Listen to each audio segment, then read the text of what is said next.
많은 우리 그리스도인들이 신앙생활을 해나가면서 자신의 믿음에 대해서 실망하고 또 큰 좌절감을 느끼는 경우들이 종종 있습니다. 그 중에 하나는 자신이 어떤 죄와 관련해서 그 죄에 대해서 후회하고 한탄하고 또 하나님께 그 죄를 고백하고 회개를 하지만 얼마 안 있어서 동일한 그 죄를 반복하고 있는 자신의 모습을 볼 때입니다. 여러분은 어떻습니까? 자신이 분명히 잘못을 하나님께 고백하고 회개했다고 하는데 아무것도 바뀌지 않는 자신의 모습을 보고 여러분은 좌절한 적이 없습니까? 물론 이러한 모습은 소수의 그리스도인에게만 있는 현상은 아닙니다. 아마도 저희를 포함하여 많은 그리스도인이 이렇게 죄 고백, 또 짧은 잠시의 안도감, 그리고 다시 그 같은 죄를 반복하는 이 회전목마 같은 그런 신앙생활을 하고 있지 않는지 우리 자신을 돌아보게 됩니다. 왜 어떤 사람들은 진정한 변화, 실제적인 그 죄로부터의 그 해방을 경험하는 반면에 또 어떤 사람들은 어쩌면 우리 자신, 내가 진 죄에 대해서 눈물과 고백에도 불구하고 여전히 그 죄에서 벗어나지 못하는 이런 패턴에 묶여 있는 것일까? 여러분, 이것은 우리 그리스도인의 삶에서 참으로 고뇌에 찬 그런 질문이 아닐 수가 없습니다. 그리고 이 끝없는 악순환이 만들어내는 좌절감과 익숙함은 우리로 하여금 비록 몸은 여전히 우리가 이렇게 매 주일 예배에 출석하고 있지만 우리의 신앙이 위선적인 신앙으로 굳어지거나 아니면 마음속으로는 조용히 신앙을 포기하는 그런 그 이유 중에 하나가 아닌가, 이런 것들을 우리가 생각하게 됩니다. 변화는 어떤 특별한 그리스도인들에게 있는 것이고 그 그리스도의 은혜는 그런 사람들에게 임하는 것이고 나에게는 효과가 없고 나에게는 어떤 예외라고 결론을 짓고 있는 것이죠. 그런데 성도 여러분, 우리가 이 문제를 이해하기 위해서 무엇보다도 먼저 회개가 무엇인가, 이것을 우리는 성경의 가르침을 통해서 알 필요가 있습니다. 어떤 사람들은 회개를 자신이 행한 어떤 잘못된 일을 후회하고 한탄하는 정도로 생각하는 사람이 있습니다. 하지만 성경이 우리에게 가르친 이 하나님 앞에 회개한다라는 것은 훨씬 더 그 깊은 의미요, 치열한 의미가 들어 있습니다. 잠언 28장 13절은 우리에게 회개가 무엇인지를 알려줍니다. 자기의 죄를 숨기는 자는 형통하지 못하나 죄를 자복하고 버리는 자는 불쌍히 여김을 받으리라. 이 후반부를 잘 보십시오. 뭐라고요? 죄를 자복하고 버리는 자라고 되어 있습니다. 여러분, 여기 이중 요구사항을 주목하십시오. 뭐라고요? 자복하고 버리는 것, 고백하고 버리는 것입니다. 둘 중에 하나가 아닙니다. 이중 행동입니다. 회개에 대한 성경의 단어, 여러분 전에도 말씀드렸죠. 첼라의 메타노이아. 이 메타노이아라는 이 뜻이 뭡니까? 이 말은 단순히 미안해요, I am sorry, 제가 잘못했습니다 정도의 뜻이 아니라 이 메타노이아라는 뜻은 생각의 변화, 전환을 의미합니다. 마음의 방향이 완전한 변화로 이어지는 그런 사고방식의 혁명을 의미합니다. 우리의 인생의 길에서, 어떤 죄의 길에서 완전히 180도 돌아서는 것, 바꾸는 것을 말합니다. 성도 여러분, 우리는 이 회개와 관련된 성경의 약속을 언제나 확신하고 또 기억해야 합니다. 그것이 무엇입니까? 하나님은 우리의 어떠한 죄라 할지라도 하나님이 용서하지 못할 죄가 없다는 사실. 하나님이 용서하지 못할 죄가 없습니다. 우리의 어떤 죄를 할지라도. 그리고 그 죄를 회개하는 죄인을 결코 하나님께서 절대로 거절하지 않으신다는 이 하나님의 약속. 모든 우리 그리스도인은 이것을 분명히 확신하고 기억해야 합니다. 그러나 여러분, 우리가 또 한 가지 기억해야 될 것이 있습니다. 그러나 하나님께서 거절하는 회개가 있다는 것이죠. 그분이 거절하신 것, 그분의 거룩한 은혜가 용납할 수 없는 회개, 거짓 회개입니다. 왜냐하면 이 거짓 회개는 하나님의 은혜를 사소한 것으로 여기고 그리스도의 희생을 그저 힘없는 것으로 여기는 값싼 모조품으로 생각하기 때문입니다. 아무것도 바꾸어지지 않는 변화가 없는 회개는 거짓 회개입니다. 그것은 십자가에 대한 모욕입니다. 그런 회개는 하나님 앞에서 거절될 것입니다. 우리는 그 예를 이스라엘의 첫 번째 왕 사울의 삶에서 이 거짓 회개, 거절된 회개가 비극적으로 펼쳐지는 것을 보게 됩니다. 사무엘상 15장에서 하나님은 사울 왕에게 명령을 내리죠. 네가 이제 아말렉 족속과 싸울 때 그 아말렉 족속의 악행을 하나님께서 철저히 심판하시겠다고 그러셨죠. 그래서 아말렉 족속의 모든 소유든지 뭐든지 다 진멸하라라고 명령하셨어요. 하나도 남기지 말라고 진멸하라고 명령하셨습니다. 그런데 사울 왕은 어떻게 했습니까? 아말렉과의 전투에서 하나님의 도우심을 통해서 큰 승리를 거두죠. 그런데 이 사울 왕은 아말렉 족속을 완전히 다 진멸하고 남겨놓은 것이 아니라 일부를 남겨놨습니다. 부분적으로 불순종한 것이죠. 이제 하나님께서 사무엘 선지자를 보내죠. 사무엘 선지자가 찾아왔을 때 사울은 자신을 정당화하려고 했지만 결국 궁지에 몰려 회개처럼 들리는 말을 합니다. 사무엘상 15장 24절 25절 말씀입니다. 내가 범죄하였나이다. 내가 여호와의 명령을 어겼나이다. 청하오니 내 죄를 사하소서, 용서하소서. 그는 고백했습니다. 그는 용서를 구했습니다. 여러분, 이 사울 왕의 회개가 완벽한 회개처럼 보이지 않습니까? 하지만 이 사무엘 선지자를 통해서 하늘에서 내려온 대답은 천둥과 같았습니다. 26절에 나는 왕과 함께 돌아가지 아니하리니 이는 왕이 여호와의 말씀을 버렸으므로 여호와께서 왕을 버려 이스라엘 왕이 되지 못하게 하셨음이니이다. 왜일까요? 분명히 사울 왕은 제가 잘못했습니다. 용서해 주십시오.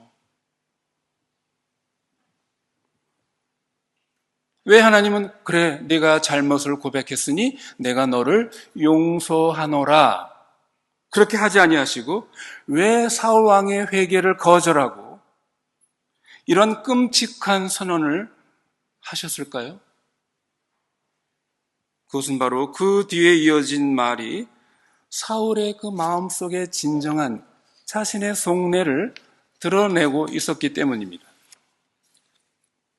그는 사무엘 선지자에게 간청을 하죠. 30절에 내가 범죄하였을지라도 이제 청하옵나니 내 백성의 장로들 앞과 이스라엘 앞에서 나를 높이사. 성도 여러분, 보이십니까? 사울의 진정한 그 마음속에 있는 그 숨은 동기가 보이십니까? 이 사울 왕의 진정한 두려움은 하나님의 뜻을 불순종하고 하나님의 그 거룩함을 모욕한 것, 이것이 사울 왕의 진정한 두려움, 근심이 아니었습니다. 그의 진정한 두려움과 근심은 사람들 앞에서 자신이 왕으로서의 그 평판을 잃는 것이었습니다. 그는 자신의 영적 상태보다 대중적인 이미지에 더 관심이 있었습니다. 여러분, 이것은 메타노이아가 아닙니다. 그가 진정으로 염려했던 것은 자신의 불순종에 대한 하나님의 시선이 아니라 이스라엘 왕으로서 자기의 이미지 관리, 위기 관리에 대한 염려였습니다. 이 사울 왕의 회개는 죄 그 자체가 아니라 자신이 가진 왕의 이미지, 권력, 평판, 안락함의 상실에 대한 슬픔과 한탄에 불과했습니다. 그러므로 성도 여러분, 우리는 이 진정한 회개가 무엇인가? 이 부분을 생각할 때 이 진정한 회개에는 분리할 수 없는 네 가지 요소가 있음을 알게 됩니다. 첫 번째로 잘못에 대한 정직한 인정이죠. 하나님 앞에서. 또 하나 하나님 앞에서의 진실한 통회가 있어야 합니다. 뿐만 아니라 우리가 입술로 진정으로 고백해야 합니다. 마지막으로 네 번째가 중요하죠. 이것이 결정적입니다. 뭐라고요? 메타노야, 방향 전환. 이 요소 중 하나라도 빠져 있거나 숨겨진 동기로 인해서 부패했다면 이 전체의 참된 회개 과정은 무효가 될 것입니다. 즉 거짓 회개가 될 가능성이 매우 높다는 말입니다. 오늘 본문에서 세례요한은 장차 올 진노를 피하기 위해 회개에 합당한 열매를 맺으라 라는 이 경고의 말씀을 외쳤습니다. 우리는 먼저 우리의 참된 회개에 합당한 열매를 맺는 것을 방해하는 요소들, 다시 말해서 그래서 우리의 회개가 참된 회개가 아닌 거짓 회개가 되어서 하나님 앞에 거절된 회개가 무엇인지에 대해서 우리는 먼저 살펴볼 필요가 있습니다. 첫 번째이자 아마도 가장 흔한 이 숨겨진 거짓 회개는 버리지 않고 회개하는 것입니다. 진정한 변화에 대한 갈망과 의지가 없는 단순한 자신의 잘못한 것에 대한 인정 고백, 이것입니다. 그저 고백의 악순환인 것이죠. 이것은 우리 자신과 하나님을 위해서 연출하는 일종의 종교적인 연극과 같은 것입니다. 성도 여러분, 이런 이해를 한번 생각해 보십시오. 아내를 배신하고 발각이 되어서 눈물을 흘리며 용서를 구하는 한 남자를 상상해 보십시오. 여보, 내가 잠시 정신이 나갔나 봐. 내가 그런 짓을 하다니. 난 너무 후회해. 잘못했어.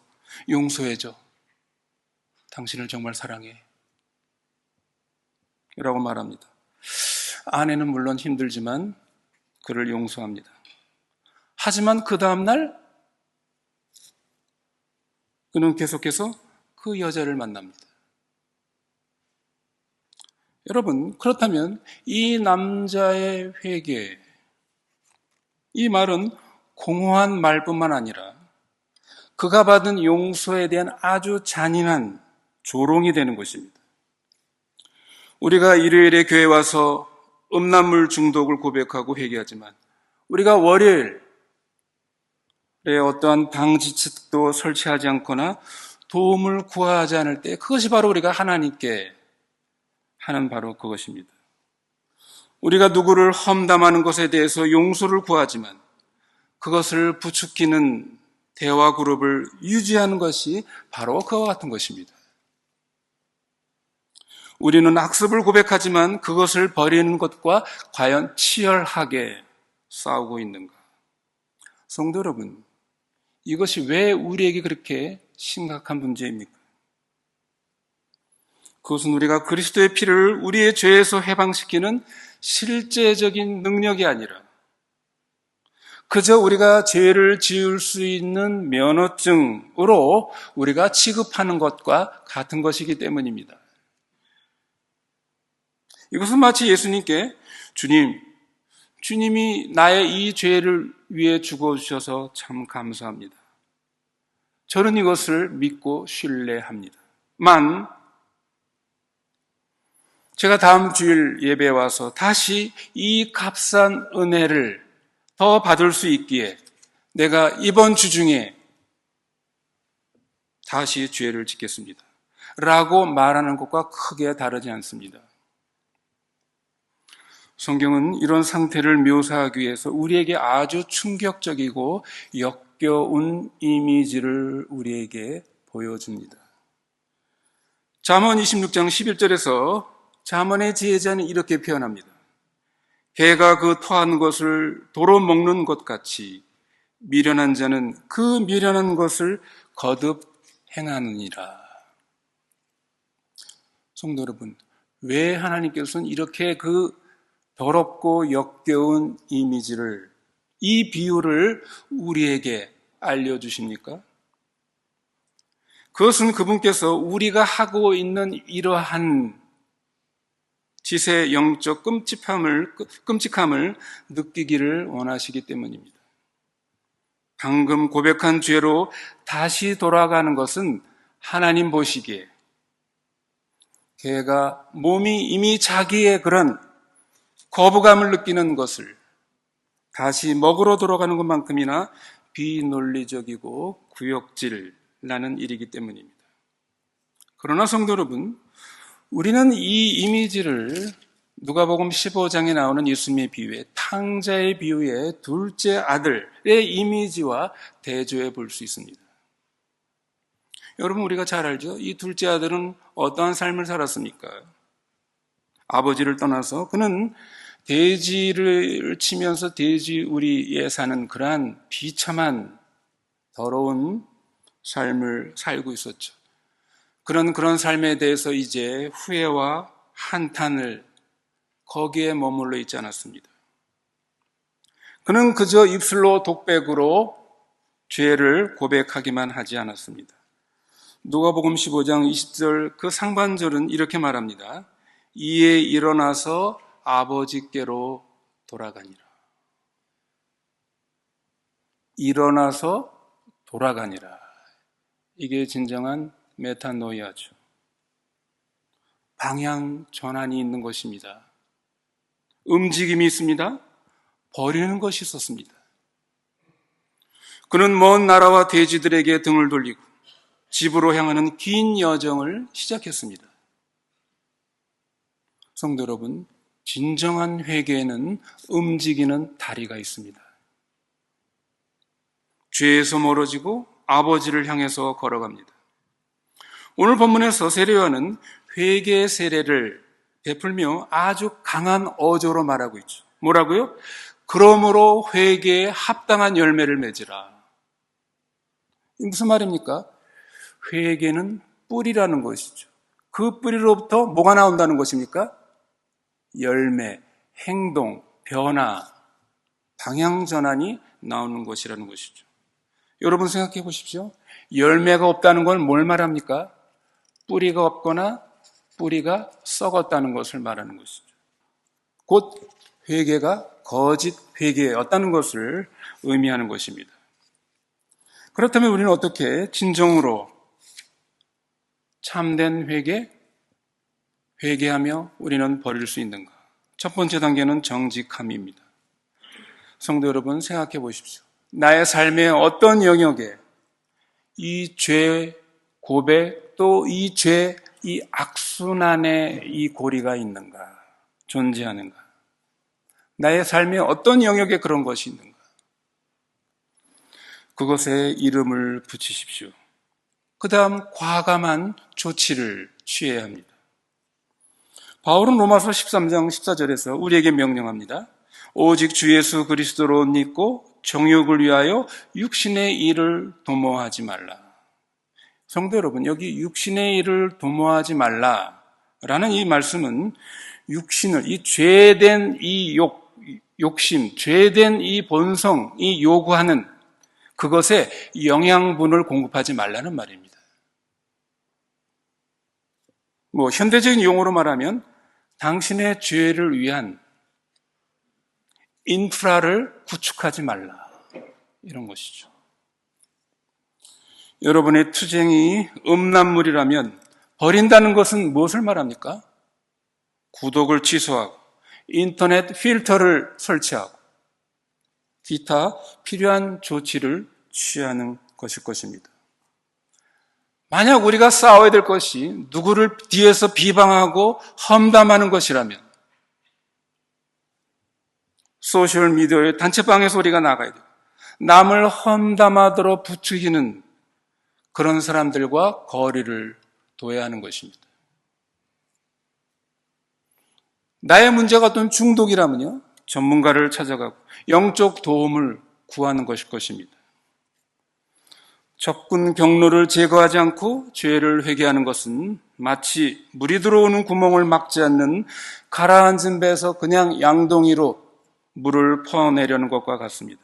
여러분, 그것은 헛된 노력입니다. 버린다는 것, 이것은 구멍을 막는 행위입니다. 두 번째, 우리의 회개를 거짓 회개로 이끄는 요소는 믿지 않고 회개하는 것입니다. 이게 좀 말이 미묘하죠? 믿지 않고 회개한다? 이 문제는 훨씬 더 역설적으로 가장 예민하고 아주 성실하고 철저한 신자들 가운데 있는 그러한 현상입니다. 그들을 괴롭히는 문제입니다. 이런 사람들은 수십 번, 수백 번 죄를 고백하지만 용서의 평화를 결코 경험하지 못하는 사람들입니다. 이들은 끊임없이 정신적으로 자신을 벌합니다. 자신의 죄가 너무나 크고 끔찍해서 하나님의 은혜가 이런 나에게는 미치지 못한다 라고 확신하면서 영원한 죄책감의 감옥에서 살고 있는 사람들입니다. 여러분, 이것은 굉장히 아주 겸손한 형태처럼 보입니다. 그러나 실제로는 끔찍한 영적 교만의 형태입니다. 왜 그렇습니까? 십자가에서 완성하신 그리스도의 사역을 실제로 거부하는 것입니다. 하나님의 아들의 희생을 바라보며 실제로는 이렇게 말하는 것과 같은 것이죠. 주님, 충분하지 않습니다. 내 죄는 주님의 피보다 더 큽니다. 더 심각합니다. 내가 행한 잘못된 일을 갚으려면 나 자신의 고백, 나 자신의 죄책감을 나는 더 해야 합니다. 과거에 우리 중세 수도사들이 이런 예가 많았죠. 끊임없이 자기를 학대하는 것입니다. 자기 죄에 대해서. 나는 죄인으로서이다 하면서 계속 자기를 학대하면서 사실은 어떤 심리적인 수치심으로부터, 죄책감으로부터 벗어나려고 하는 것이죠. 이런 사람은 마치 모든 빚을 갚으라고 100억 원짜리 수표를 선물로 받았는데도 불구하고 이 사람은 그저 내가 빈 짓을 갚아야 한다고 비참하게 살면서 은행에다 그 100억짜리 수표를 입금하기를 거부하는 사람과 마찬가지죠. 우리는 성경에서 이에 대한 두 사람의 예를 살펴볼 수 있습니다. 여러분이 잘 아는 가룟 유다와 베드로의 예입니다. 우리가 아는 것처럼 둘 다 예수님께 끔찍한 배신을 저질렀죠. 두 사람 모두 다 깊은 후회와 자책에 빠졌습니다. 가룟 유다는 예수님께서 잡히시어 신문을 받으시는 것을 보고 스스로 뉘우쳐 제사장들에게 가서 그 은 30을 성전에다 팽개치고 얘기하죠. 내가 무죄한 사람의 피를 팔고 죄를 범하였도다. 그는 옳은 일처럼 보이는 모든 것을 했습니다. 하지만 가룟 유다는 자신의 그 회복의 가능성을 믿지 않았습니다. 그는 그렇게 흉악한 일을 용서할 수 있는 구세주를 상상할 수 없었습니다.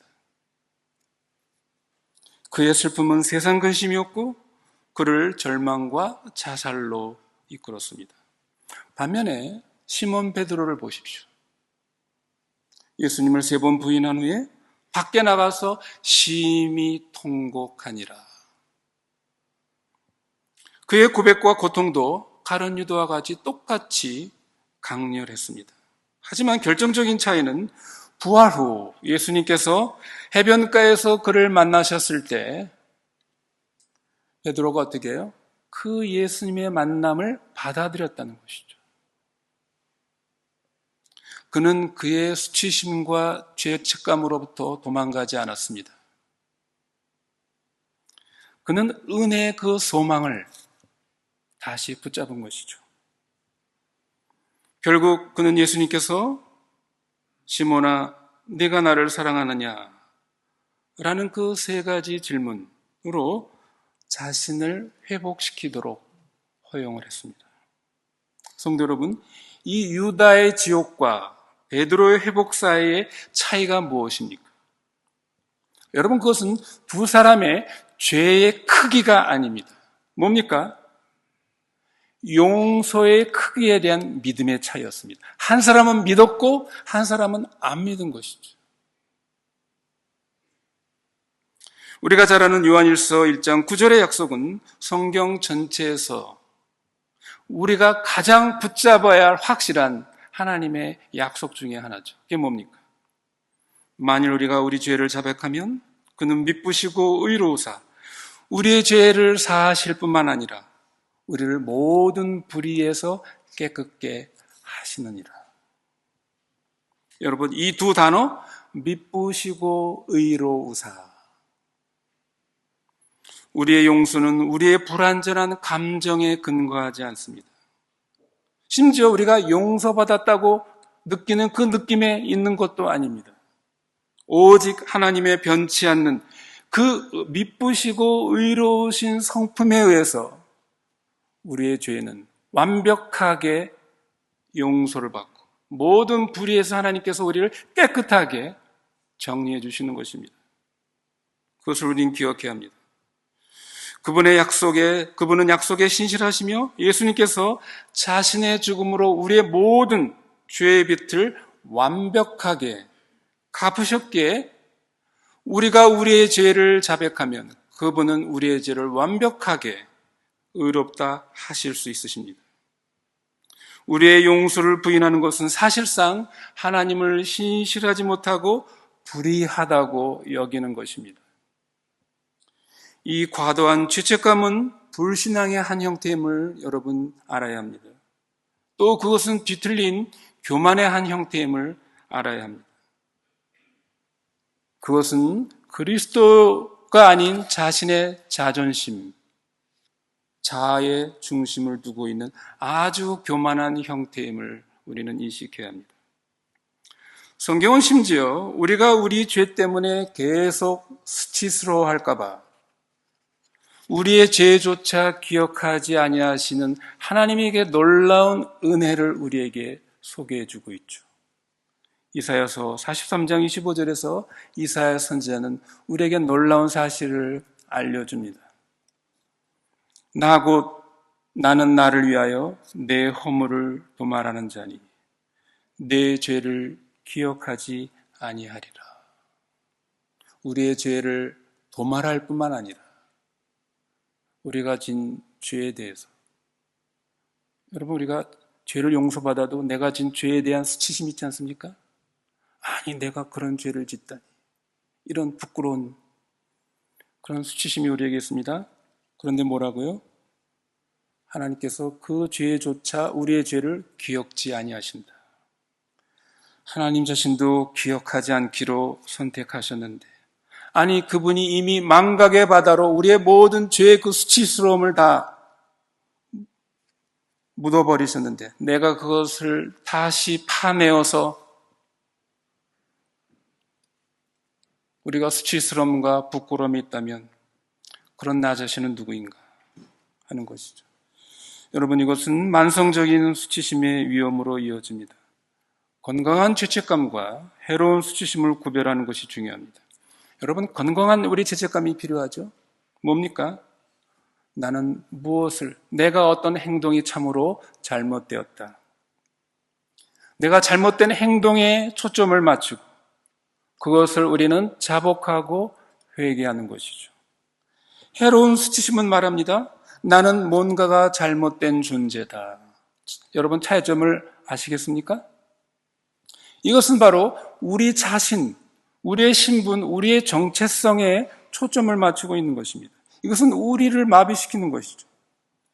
이 잘못된 수치심은 우리가 하나님께 쓸모없으며 우리는 영구적으로 더러워졌고 우리는 하나님을 섬길 자격이 없는 자라는 이런 사탄의 전략에 빠져드는 것입니다. 이제 세 번째 거짓 회개의 요소를 보겠습니다. 그것은 바로 배상 없는 회개입니다. 하나님께 죄를 고백하지만 우리가 주변 사람들에게 입힌 피해는 완전히 무시하는 태도입니다. 우리가 어떤 죄는 다른 사람들에게 피해를 주는 그런 죄들이 있죠. 여러분, 이것과 관련해서 참된 회개의 모습을 보여준 성경에 아주 좋은 모델이 있죠. 누굽니까? 삭개오죠. 삭개오. 그는 아주 키가 작은 사람이었습니다. 하지만 회개에선 거인이었습니다. 누가복음 19장 8절에서 예수님을 만난 삭개오는 예수님 앞에서 단지 자기가 세리장으로서 했던 여러 가지 그 잘못된 것, 그것을 후회하고 한탄하고 그저 잘못을 고백하는 것으로 그치지 않았습니다. 그는 일어서서 공개적으로 선언합니다. 주여 보시옵소서, 내 소유의 절반을 가난한 자들에게 주겠사오며 만일 누구의 것을 속여 빼앗은 일이 있으면 4배나 갚겠습니다. 4배나 갚겠습니다. 성도 여러분, 이것은 영수증이 있는 회개입니다. 영수증이 있는 회개. 이 말은 오늘 본문에서 세례 요한이 회개에 합당한 열매를 맺으라 라는 말과 같은 것입니다. 삭개오는 자신의 죄 때문에 실제 피해가 있으면 진정한 회개는 피해를 복구하기 위해 자신이 힘 닿는 데까지 모든 것을 내가 배상하겠다. 이것을 삭개오는 이해한 것이죠. 성도 여러분, 이 배상이 있는 회개, 영수증이 있는 회개가 왜 심각합니까? 왜 중요합니까? 우리의 회개가 단순한 말이나 감정 이상을 증명하기 때문입니다. 우리가 대가를 치르고 자신을 낮추고 우리가 깨뜨린 것을 고칠 의지가 있음을 증명합니다. 오늘 얼마나 많은 그리스도인들이 자신이 훔친 돈을 하나님께 고백하지만 그것을 돌려주고 있습니까? 우리 가운데 다른 사람의 평판을 파괴한 험담에 대해서 용서를 구하지만 그 비방당한 사람의 명예를 회복시켜주기 위해서 어떤 노력을 하고 있습니까? 여러분, 이런 상황에서 참된 회개는 뭡니까?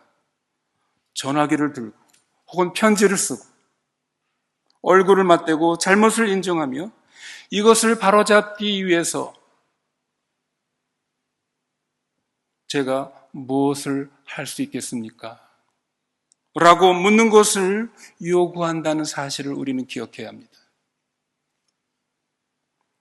이것은 네 번째 거짓 회개 요소로 이어집니다. 이것은 겸손 없이 회개하는 것입니다.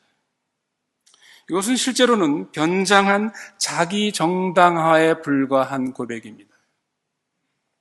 이것은 교묘하게 다른 사람이나 상황을 탓하면서 사과하는 것, 잘못을 인정하는 것이죠.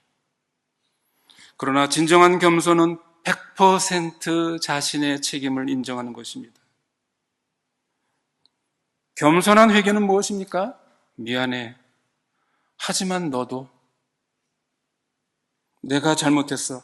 하지만 네가 그렇게 하지 않았으면 나도 그렇게 하지 않았을 거야. 나도 그렇게 반응하지 않았을 거야. 와 같은 말을 쓰지 않는 것입니다. 이것은 참된 고백과 회개가 아닙니다. 그것은 협상이요 자기 합리화에 불과합니다. 성도 여러분, 예수님의 비유 누가복음 18장에 나오는 바리새인과 세리의 비유를 보십시오. 두 사람이 기도하러 성전에 올라갔습니다. 바리새인은 서서 따로 기도합니다. 그의 기도는 자신의 미덕, 내가 얼마나 괜찮은 사람인가에 대한 목록입니다. 특히 저 성전의 저 뒤에서 고개를 숙이고 있는 저 세리와 같지 않음을 하나님께 감사했습니다. 기도로 위장한, 고백으로 위장한 자기 정당화였습니다. 대조적으로 세리는 어땠습니까? 멀리 서서 눈을 들어 하늘을 감히 쳐다보지도 못하고 그저 자기의 가슴을 치며 뭐라고 합니까? 하나님이여 불쌍히 여기소서, 나는 죄인으로소이다. 그의 기도는 짧고 꾸밈이었으며 변명이 전혀 없습니다. 그는 자신을 누구와도 어떤 상황과도 비교하지 않습니다. 그는 그저 벌거벗고 깨어진 채로 하나님의 자비에 자신을 던집니다. 그리고 예수님의 결론은 충격적이었습니다.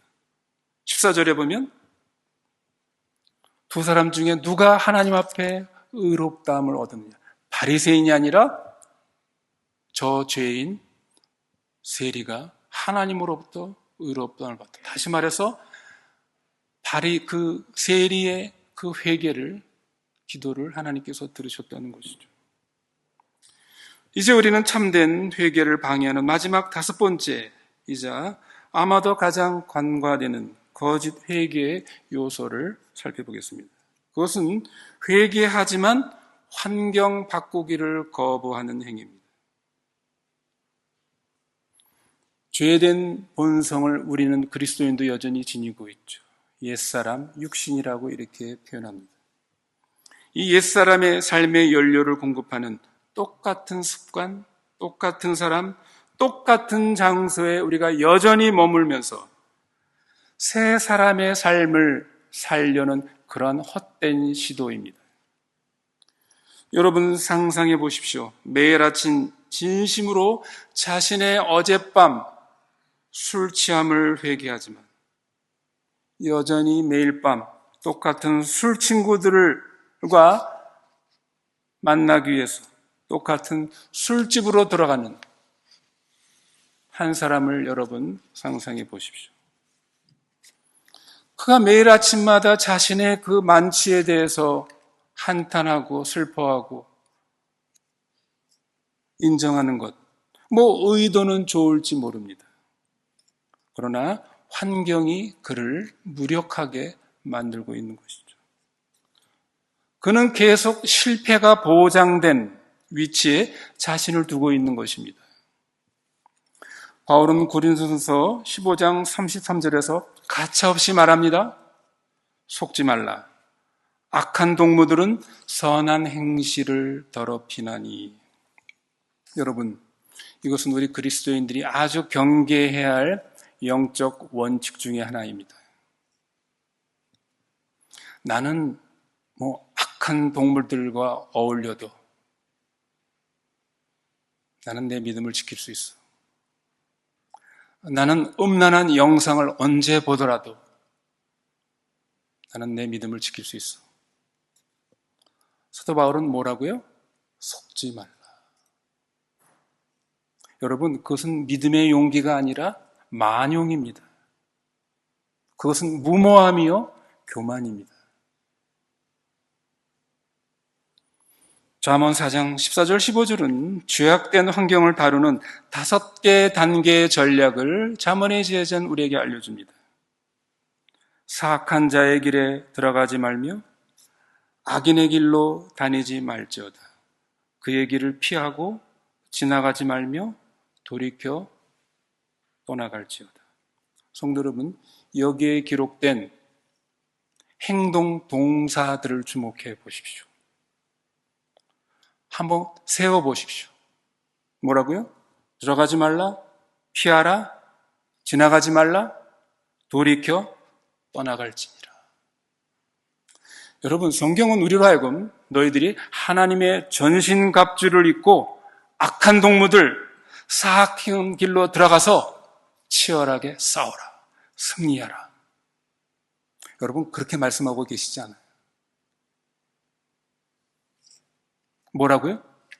가능한 한 멀리 떠나라. 피하라. 그들에게 가까이 가지 말라.